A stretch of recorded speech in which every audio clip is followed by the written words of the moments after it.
The American church really is gay. Are you asking me out on a date? Effeminate. The Bible appears more to whisper when it comes to sexual sin. Shallow.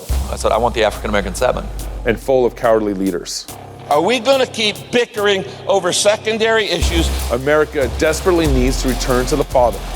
Either we fall on the rock and are broken, or we fall on the ground and are crushed under that rock. To fall on top of the rock and be broken is exactly the condition in which God brings reformation and revival. So which way is it, Prodigal America? Are you coming home to the Father? Join us this Reformation Day in Fort Worth, Texas, October 31st through November 2nd at Will Rogers Event Center, just days before our presidential election. And join with the thousands of us for the blessing of gathering together with God's people and celebrating God's goodness with beer and psalms. Hear from speakers such as Dr. James White, Pastor Toby Sumter, Pastor Doug Wilson, Dr. George Grant, Gaben Knox, Steve Dace, and more. Don't forget our Business Makers Conference, Jumpy Castles for the kiddos, after parties, single events, the Pastor's Luncheon, the Business Leaders Luncheon, and many more surprises coming.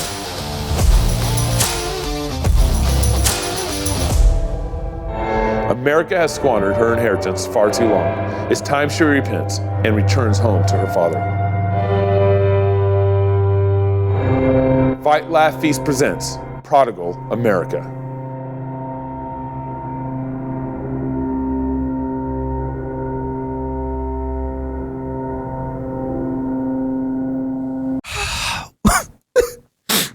Another one. It's getting sad. Toby. Please. Pastor Toby.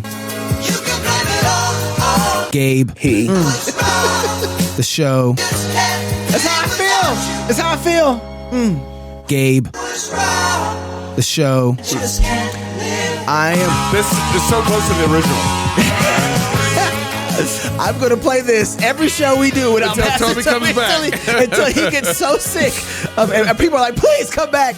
I can't stand Knox crying again on the show. Please come back. That's great. But, you know, he's over there making governments again. That's good. That's I'm happy right. for him. His son got married this past week. Yeah. Why are you crying? You miss him that much? Dude, I got my allergies are so bad right now this time of summer. Like I'm constantly, you guys probably seen me in the show the last week or so, and I'm constantly wiping away. Yeah. I'm just all that estrogen just you want to tell us something? All right, this show is brought to you by Mount Athos Performance. Was created to support your quest for excellence in body, mind, and soul. Here on the Holy Mountain, we believe that the true strength is not measured in gains, but rather in pursuing anti-fragile longevity, mental resilience, and a rejection of the soul's destroying hedonism of the modern fitness culture. From energizing pre-workouts to muscle-building protein, Mount Athos Performance has everything you need to supplement the holistic foundation of the authentic strength and vitality you are building. These supplements are also uniquely feature the historic goodness. Whoa. Woo, historic goodness of grass-fed Toby, come back. Yeah, hurry up. Goat whey made in the Pacific Northwest. Visit mountathosperformance.com. That's it's just athosperformance.com/FLF. That little / just helps them know that we get a lot of people going to their website. Visit them today to discover supplements built on purity, sustainability, and the pursuance of excellence. And don't forget, we are so excited to be in Fort Worth, Texas, this October 31st through November 2nd. We also, for our corporate partners, we actually do a corporate partner event on Wednesday night. So if you're interested in learning more about that as a company, please contact me, waterboy@crosspolitic.com, waterboy@crosspolitic.com. That's Wednesday night. We do a really cool corporate partner event so all our corporate partners can get to know each other and friends that are interested in being corporate partners on Wednesday night. So make sure you guys sign up now. Early bird registration, the 2nd ends July 1st. Okay. Early bird registration, 2nd ends July 1st. We'll see you guys in Fort Worth at Prodigal America this coming October. I got a good guy coming on here, man. I'm excited about this interview because I found out about the State Freedom Caucus Network through our Idaho State Freedom Caucus representative.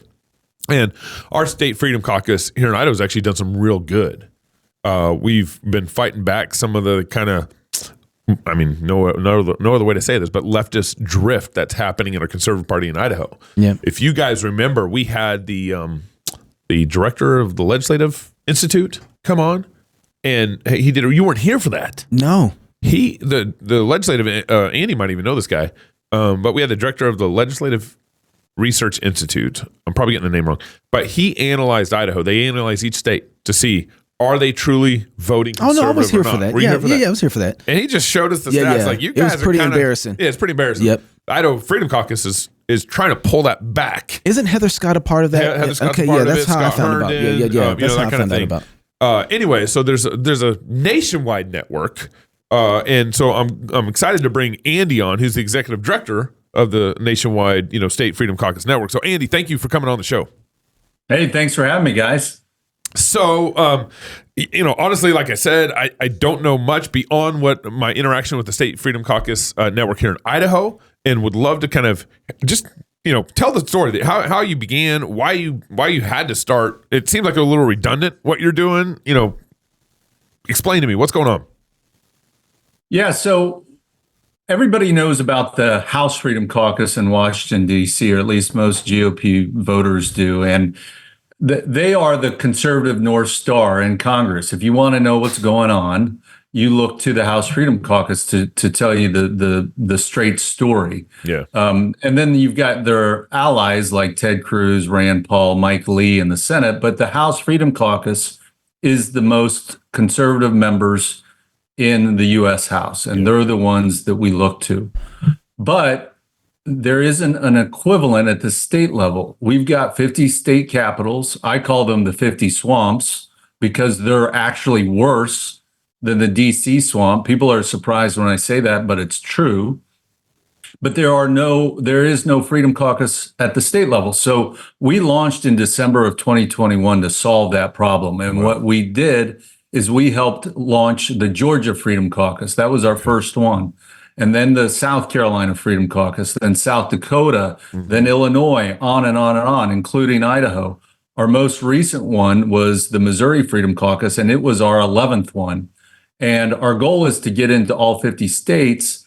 But the point of all of it is we need to help our most conservative state lawmakers so that they're equipped to fight and to win. And the problem is worse than you think.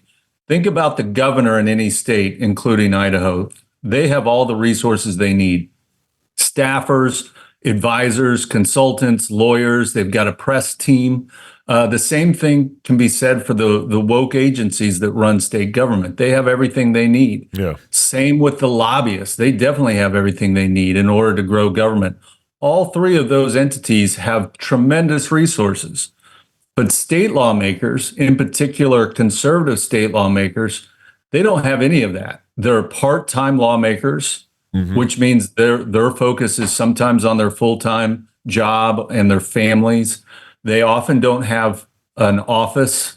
Our South Dakota Freedom Caucus, their desk on the House floor is their office. Wow. They have no staff.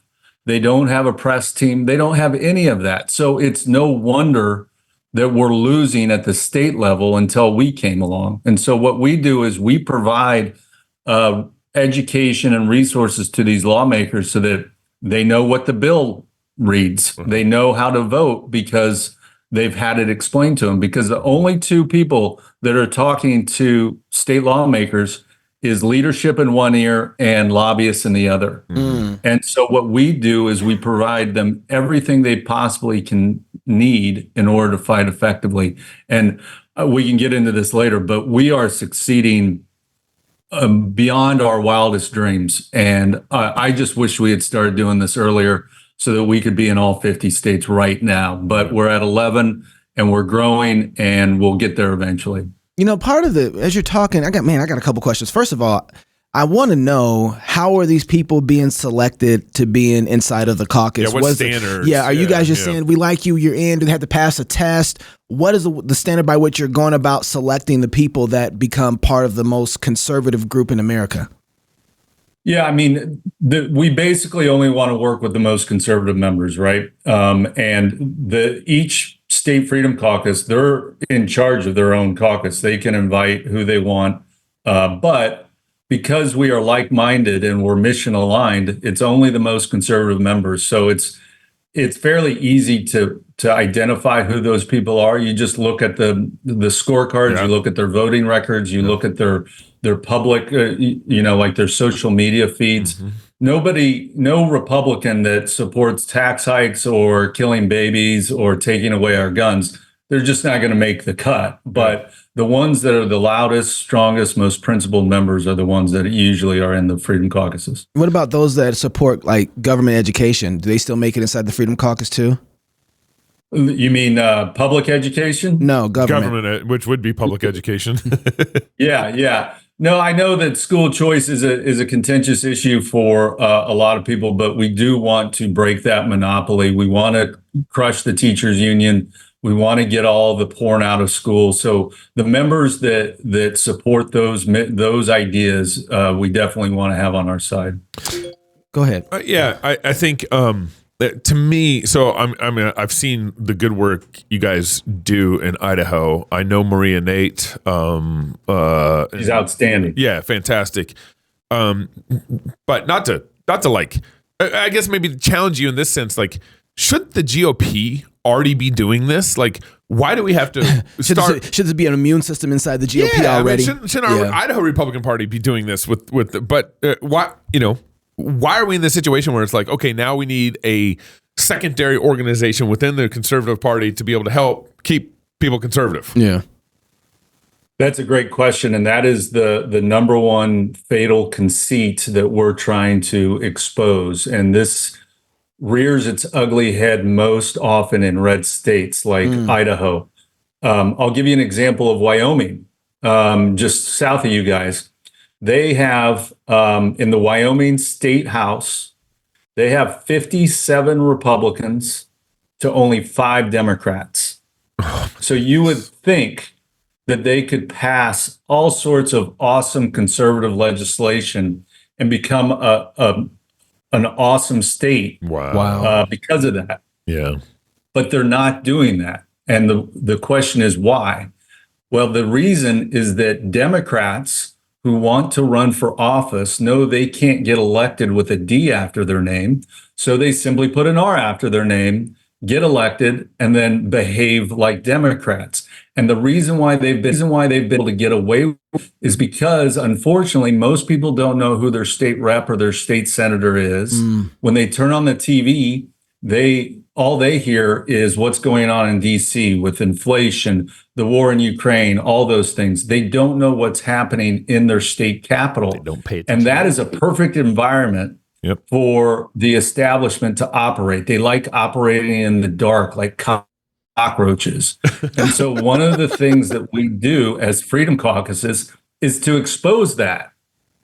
Tell the public, tell everybody that listens, hey, this person that you may have voted for in the past because they have an R after their name, they actually vote like liberals because they are liberals. Yeah. And by exposing them, you're starting to break open all of the problems that are in these 50 swamps. Yeah.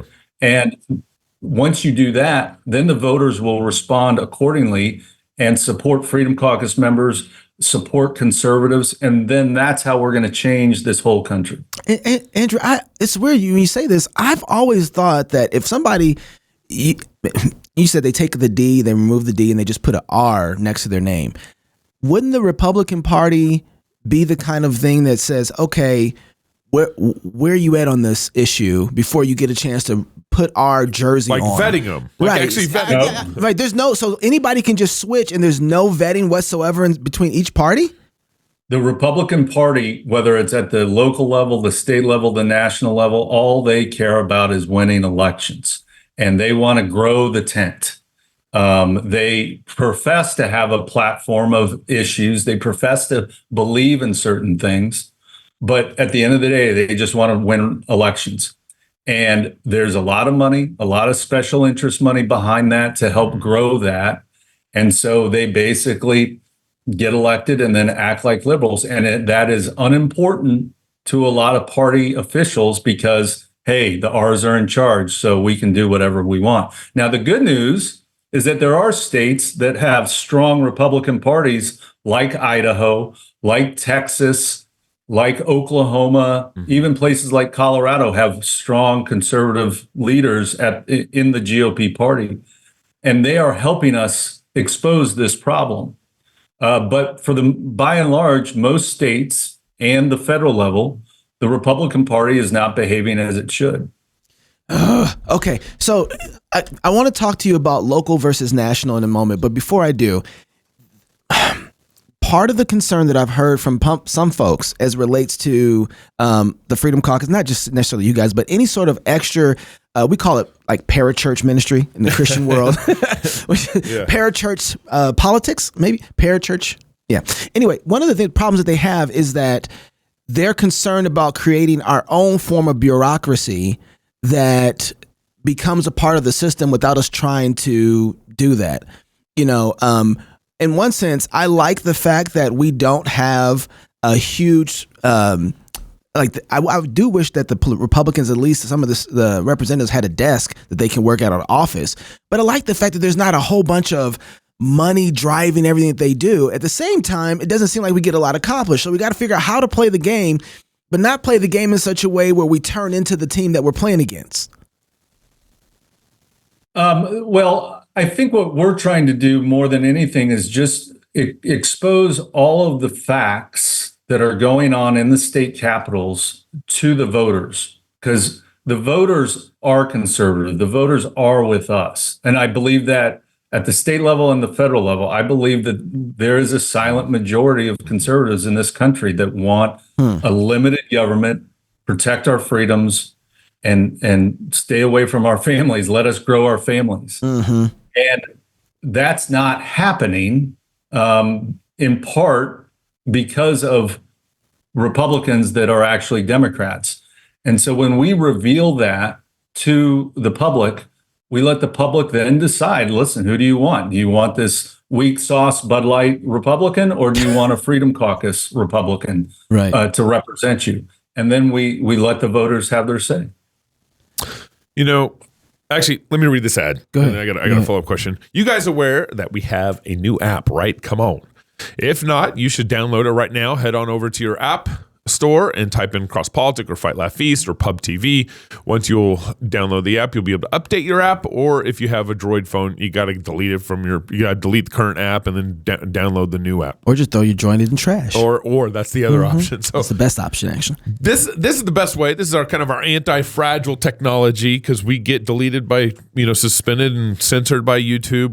We got canceled by Vimeo. So download our app. It's the best way to consume our content. And then of course go to fightlaughfeast.com to sign up to become a pub member. We prefer you to go to fightlaughfeast.com to become a pub member and not through our app, because then Apple kind of owns that information, and you don't want that either. So, boy, you're just losing all over the place. Android or Apple. Yeah, pick your poison. Anyway. Yeah, exactly right. So I think, Andy, part of my frustration with the Republican Party is that we've been kind of pushed and maneuvered over the years to be basically kind of go more leftist over the years. And then what the Democrats were pushing 10 years ago that the Republicans were against, the Republicans are now pushing because they've been moved and they've been maneuvered and they don't even know it. So how, first, I don't know, maybe, do you agree with me on that statement? Yeah, I think it's more nefarious and deeper than that, but yeah. Why would you say it's more nefarious and deeper than that? Well, I'm going to butcher his quote, but Thomas Jefferson said that the natural progress of things is for government to grow and liberties to recede. Yeah. And if there is no principles that anchor a party or elected officials to what they're doing, if they're not following the Constitution, things will naturally grow. And you see that in DC more than anything, is that Republicans say, yeah, we don't want to grow the budget by 5% or 10%, but we just got to pass this one thing or the government's going to shut down. And we can't have that because then the voters won't reelect us and keep us in power. So they grow government. And then they say, most importantly, we promise we'll fight the next time. But right now, we've just got to paper over this. So they kick the can down the road. And then the next time it comes up, they're like, yeah, we just got to pass this big bill because then we'll fight tomorrow. And tomorrow never comes. And that is the natural progress that Thomas Jefferson was talking about. And so there's no principled voices in the room to say, hold on a second, let's listen to our Constitution. Let's think about what we're supposed to be doing. And it's a virus that just feeds on itself over and over and over again till we get to this position where we're $34 trillion in national debt. We've got inflation going through the roof. And we've got, a senior citizen in the White House who doesn't know where his left arm is.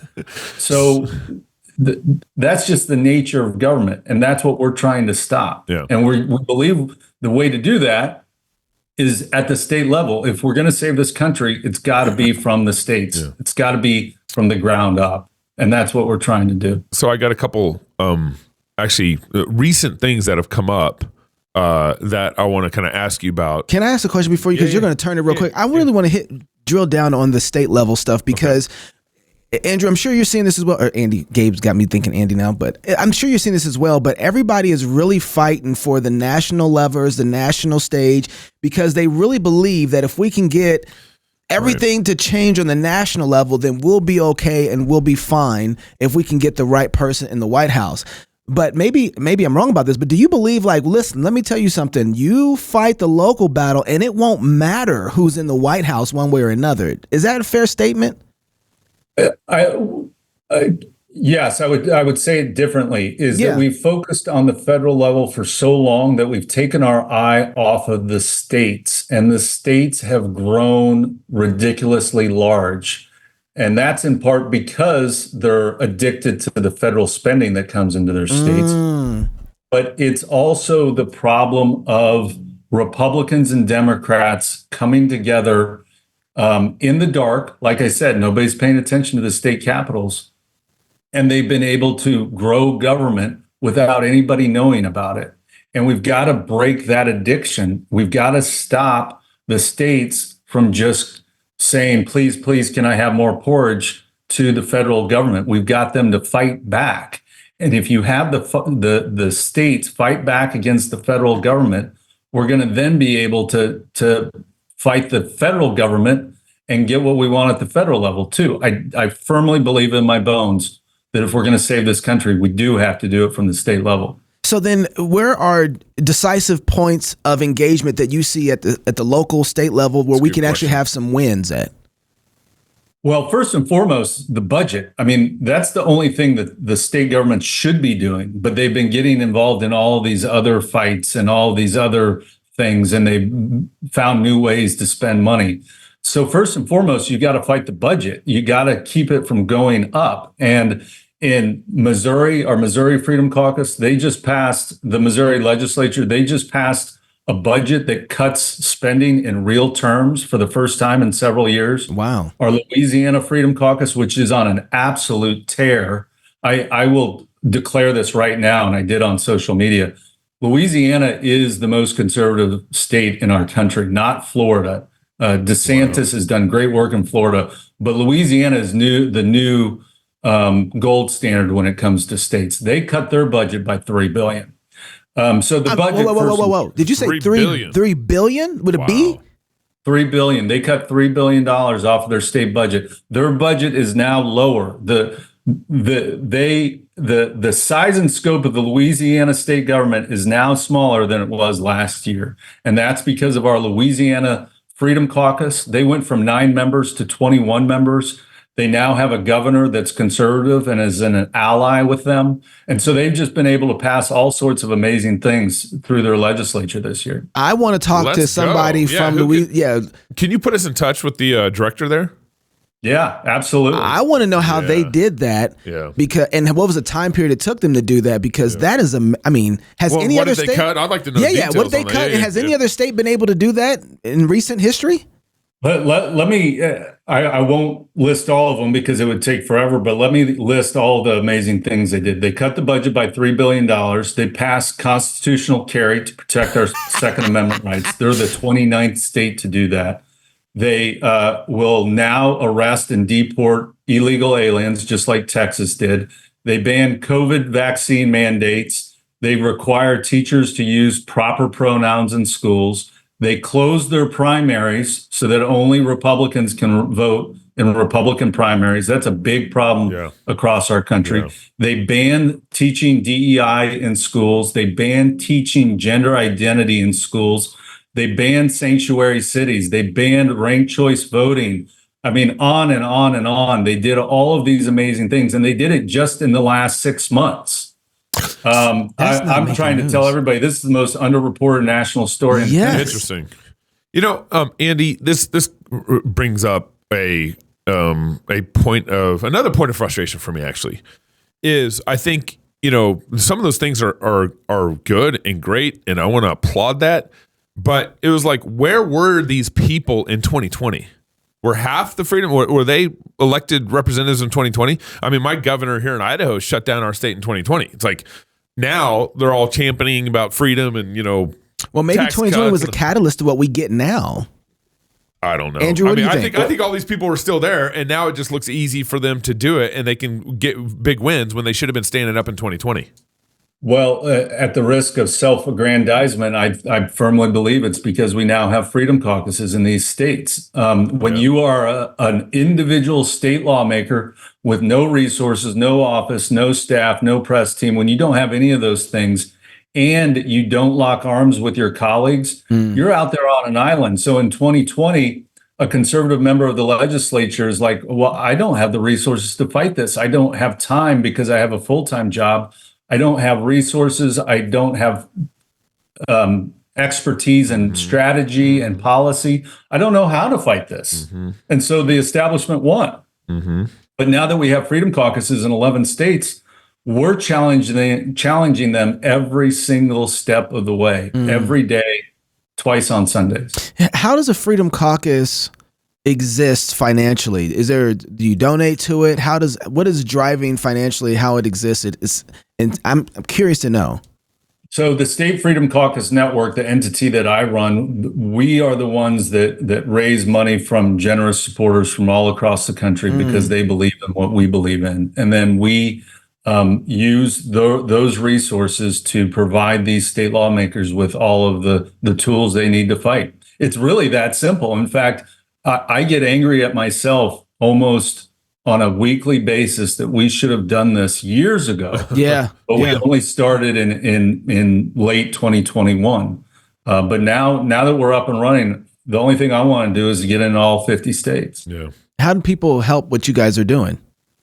If you go to statefreedomcaucus.org, you can find out what we're all about. We have a map on there that shows where we have state freedom caucuses. If you live in one of our states that has a freedom caucus, you need to reach out to the freedom caucus and get signed up for their newsletter and find out what they do and just tell everybody that you have a freedom caucus.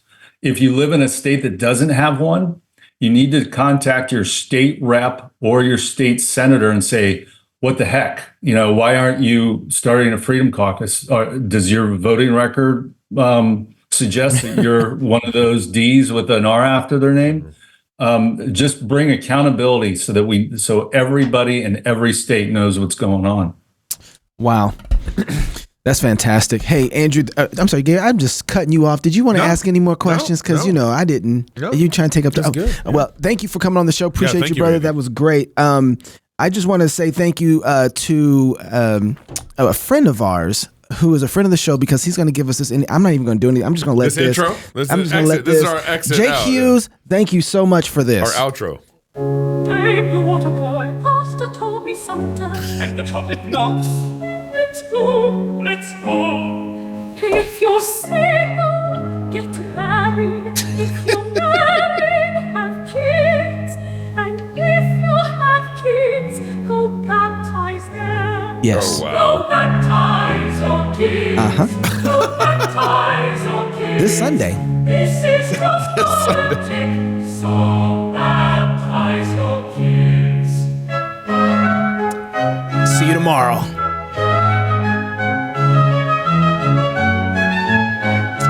That's an amazing outro. If you're single.